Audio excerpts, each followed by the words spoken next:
Assalamualaikum, salam sejahtera. Saya Kapten Rais daripada program Kurus Viral Lemak Tulin. Kononnya hari tu nak kurus masa bulan puasa, tapi tak kurus pun. Ditambah pula dengan makanan-makanan masa hari raya. Maka bertambah boroi lah korang, bertambah gemuk. Jadi untuk selesaikan masalah gemuk boroi korang tu, korang bolehlah join program Lemak Tulin. Yang bestnya program Lemak Tulin ni, kita tak pakai sebarang ubat, sebarang produk kurus dan juga sebarang alat. Masa program ni juga sangat fleksibel dan korang boleh buat dekat mana-mana sahaja walaupun dekat rumah. Dan tak kira apa pekerjaan korang. Dengan RM89 sahaja korang akan diajar A to Z, bukan setakat senaman, pemakanan dan macam-macam lagi dan rahsia yang boleh membuatkan korang kurus, inch loss, turunkan berat badan dalam masa yang singkat dan sihat. Korang sendiri pun dah tengok, dah ramai, hampir 10,000 orang dah join program Lemak Tulin dan 100% peserta berjaya, tak ada lagi yang gagal. Baik lelaki, baik perempuan, tak kira umur. Sekiranya tak ada kesan lepas habis program, kita bagi money back guarantee. Untuk lepas raya ni, kita hanya ada satu batch sahaja.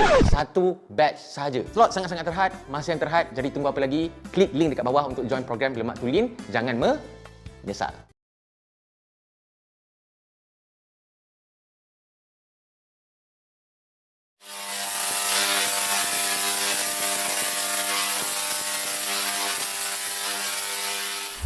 Assalamualaikum, salam sejahtera. Apa hal korang? Selamat kembali ke dalam channel YouTube Rais Hamid Aris TV. Masih lagi bersama dengan YouTuber kegemaran rakyat Malaysia. Siapa lagi kalau bukan korang, iaitu Rais Hamid. Apa hal korang? Check it out now. Ya, betul-betul. Let's go. InsyaAllah. Amin.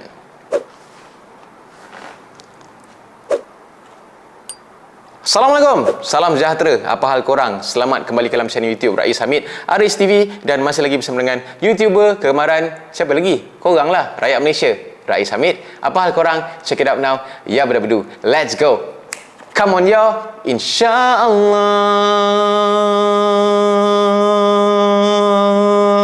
Aku ada baca satu artikel ni dekat Kotak Media Doktorate, website apa tak tahu. Viral jugalah benda ni. Biasalah kalau viral je mesti daripada TikTok lah. Dia ada bagi tahu yang gadis dibuang kerja selepas buat aduan ke Jabatan Tenaga Kerja ataupun Jabatan Buruh lah. Benda ni memang aku pernah kena. Benda ni memang salah satu daripada aku punya pengalaman dan benda ni sangat-sangat tak mustahil lah. Aku tak nak ulas pasal video dia dan sebagainya sebab dia ada cerita lah. Dia cakap dia full time job apa benda lah, cerita pasal gaji, pergi pejabat buruh dapat claim apa sebagainya. Yang aku nak cerita dekat korang ni adalah pengalaman aku bila aku dianiaya dekat salah satu syarikat swasta yang aku pernah bekerja masa aku baru lepas berhenti daripada tentera, dan tiba-tiba aku dapat satu perkabaran yang mengejutkan daripada pejabat buruh itu sendiri dan aku rasa aku tidak dibela. Kenapa aku hentak meja? Sebab benda ni serius dan kalau nak difikirkan balik kan, aku sangat geram. Aku masih berdendam lah dekat apa yang terjadi sebenarnya. Sebelum aku teruskan dengan cerita pengalaman aku ni, kalau korang rasa bosan, pergi main jauh-jauh. Ini untuk orang-orang yang concern pasal benda-benda ni, mungkin anak-anak korang yang akan bekerja nanti. So, korang kena tekan butang subscribe. InsyaAllah, aku akan terus memberikan yang terbaik. InsyaAllah, konten-konten daripada channel YouTube ni akan, ataupun insyaAllah, moga dijadikan asbab kebaikan untuk kita semua. Jangan lupa tekan butang tak bunyi subscribe.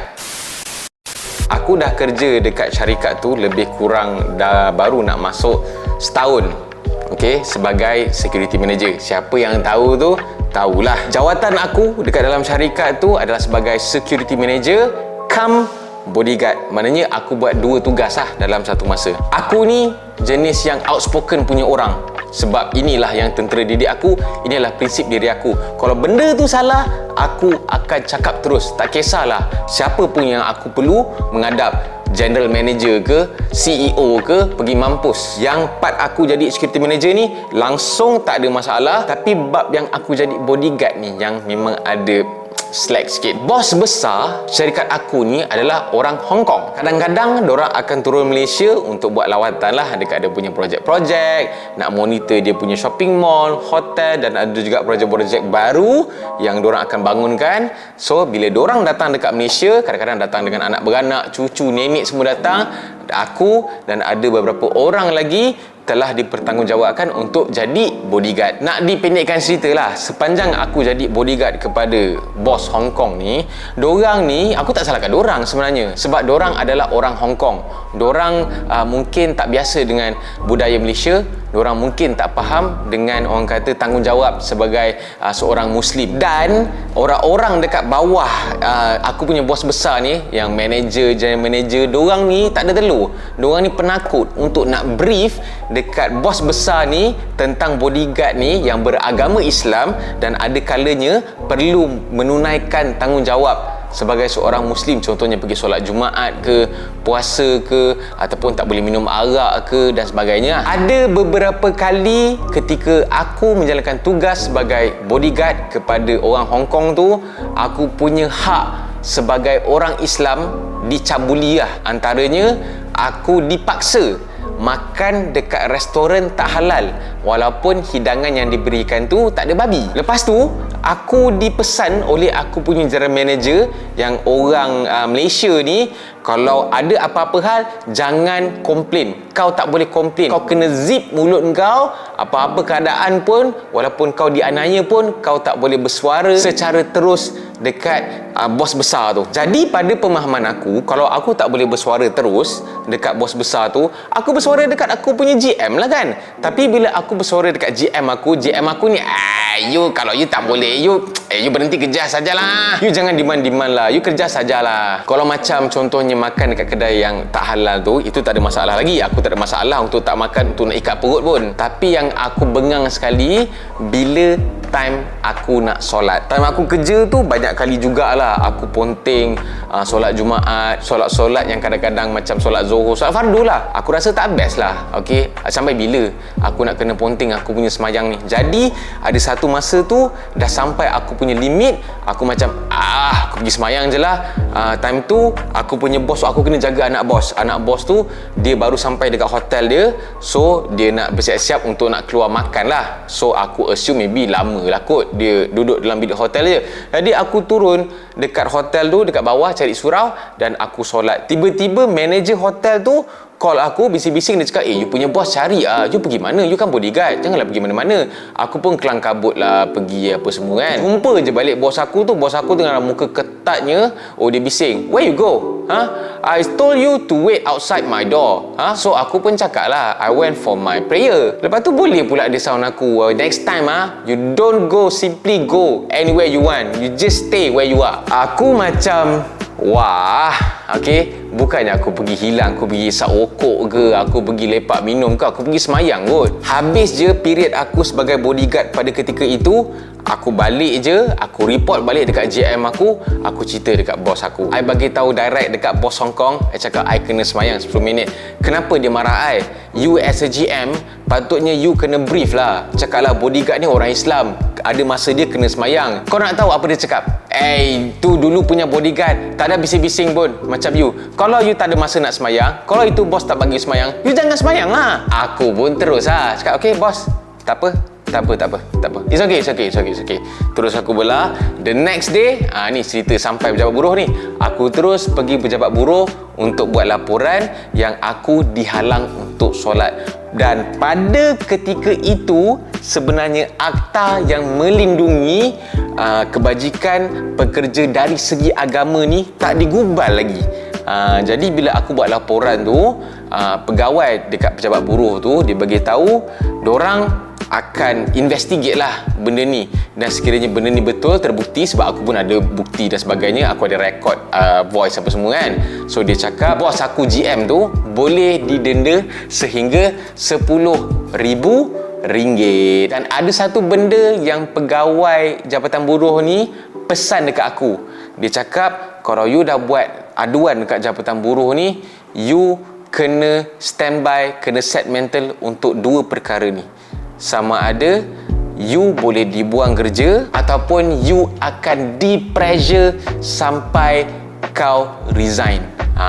Itu memang tak best gila lah. Sebab aku fikir kalau jadi macam ni, maknanya nasib orang-orang, pekerja-pekerja yang dianiaya oleh majikan ni memang tak terbela lah. Macam yang dalam artikel tu beritahu lah, memanglah dia cakap dapat pampasan RM5,000 apa semua, tapi kau tidak boleh terus bekerja sebab kau akan dibuang. Walaupun pada dasarnya apa yang aku buat tu adalah untuk orang lain juga. Sebab dalam company tu memang company orang Hong Kong, tapi ramai juga orang-orang Muslim yang kerja dengan company tu. Jadi kalau jadi lagi benda-benda lepas ni, at least aku dah buat something lah yang mungkin lepas ni diorang boleh consider lah kalau tiba-tiba diorang nak pergi semayang apa semua. Tak lama lepas tu 2-3 hari Jabatan Buruh pun datang lah dekat HQ, dah jumpa lah dengan aku punya GM ni, tapi tak didenda lah. Dia just interview dan dapat verbal punya macam amaran kecil lah, amaran secara lisan yang sikit lah. Lepas tu apa lagi, bengang aku punya GM ni.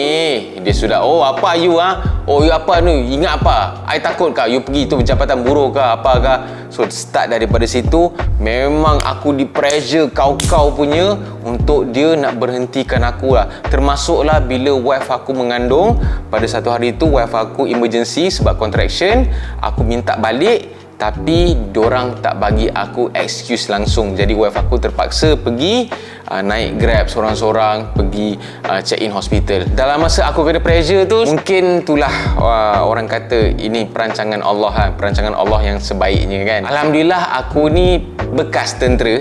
Jadi kalau setakat kena pressure dengan orang-orang dekat syarikat swasta ni, aku tak kecut langsung lah. Pressure lah aku macam mana pun. Disuruh aku buat ni, aku buat. Disuruh aku buat tu, aku buat. Disekat macam-macam keistimewaan, aku buat je. Aku pergi kerja, aku buat aku punya tanggungjawab dengan sebaiknya. Habis masa kerja, aku balik. Tapi adalah benda yang duduk bising lah, pressure itulah apa semua. Dan benda ni berkekalan sampai setahun jugalah. Antara yang aku tak dapat terima sebab dorang punya mall apa semua ni dia ada banyak cawangan. Aku secara tiba-tiba buta-buta ditransferkan dekat tempat yang lagi jauh daripada rumah aku. Tapi aku buat wife aku pun cakap tak apa, you follow je dulu, tak apa, kita tengok sejauh mana yang dia nak pressure you lah. Akhirnya bila dekat-dekat nak masuk COVID, tiba-tiba geng bos-bos Hong Kong ni bawa satu family lari dekat Malaysia, minta geng-geng bodyguard ni untuk terus jaga dorang selama 6 bulan.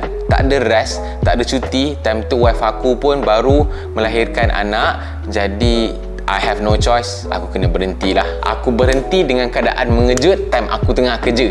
Aku terus belah, aku buat surat, aku nak notis 24 jam, terus aku hantar.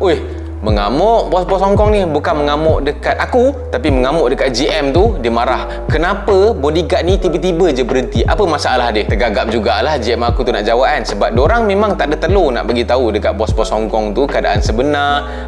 Inilah pasal benda-benda kebajikan semua ni dorang tak brief pun, supaya nak bagi nampak dorang ni buat kerja perfect lah apa semua kan, kira tak banyak demand apa semua. Macam aku cakap tadi, Allah Maha Pelindung. Sepatutnya lah, sebab aku berhenti mengejut 24 jam, sepatutnya aku kena hantar notis 2 bulan. Tapi HR baik, HR sangat-sangat memahami, so dia approve aku punya berhenti tu 24 jam tu. Jadi aku tak dikira lari daripada tugas lah, kira aku berhenti proper lah, Alhamdulillah. So kepada korang-korang yang kerja dekat swasta sekarang ni, aku pun tak tahu nak pesan macam mana lah. Cuma itu je lah yang aku nak bagi tahu. Sekiranya korang rasa hak korang dicabuli, hak yang macam agama apa semua kan, aku nasihatkan kalau korang terus ingin nak bekerja dekat syarikat yang sama, korang jangan buat report dekat agensi luar lah. Korang jangan buat report dekat jabatan-jabatan apa semua tu. Korang just boleh bincang dengan korang punya HR, korang punya bos-bos lah, bincang dululah. Kalau mungkin korang dah ada bisnes besar dekat rumah apa semua, korang tak takut kehilangan pekerjaan, korang nak pergi buat report demi untuk membela, nak melindungi nasib pekerja-pekerja yang lain, go ahead, silakan. Tapi memang itu orang cakap dah jadi tradisi dah. Syarikat-syarikat swasta dekat Malaysia, terutamanya syarikat-syarikat yang itulah, siapa faham lah. Memang kalau kau pergi naik Jabatan Buruh, kau buat laporan, buat aduan dan sebagainya, memang kau akan ditekan untuk berhenti ataupun kau dipaksa untuk berhenti secara direct. Jadi insyaAllah input ni sangat penting untuk korang. Korang boleh share dekat orang-orang yang maybe yang baru nak bekerja dekat syarikat swasta, mungkin yang after grad dan sebagainya. Korang kena tahu benda ni. Jangan nanti tiba-tiba korang dianiaya, korang pergi buat report apa semua, tiba-tiba kau kena berhenti, kau kena pressure ke, tiba-tiba kau bising-bising pula kan. Aku nak beritahu awal-awal supaya korang tak berada dekat tempat yang sama aku berada, sebab susah nanti. So sekiranya korang ada sebarang komen, bolehlah komen dekat ruangan komen dekat bawah. InsyaAllah korang boleh tekan butang like butang subscribe dan butang loceng untuk notification video-video pada channel YouTube Raid Summit selepas ini. InsyaAllah, semoga kita semua diberikan ganjaran yang berlipat kali ganda. Tapi ingat, kena tinggalkan perkara-perkara yang mungkar juga. Jangan buat baik je, benda jahat kau tak tinggal pula. Okey, semoga kita semua diberikan rahmat dan hidayah dan dikurniakan syurga nantilah dekat akhirat nanti. InsyaAllah, kita jumpa dalam next video. Assalamualaikum guys. Bye-bye. See ya!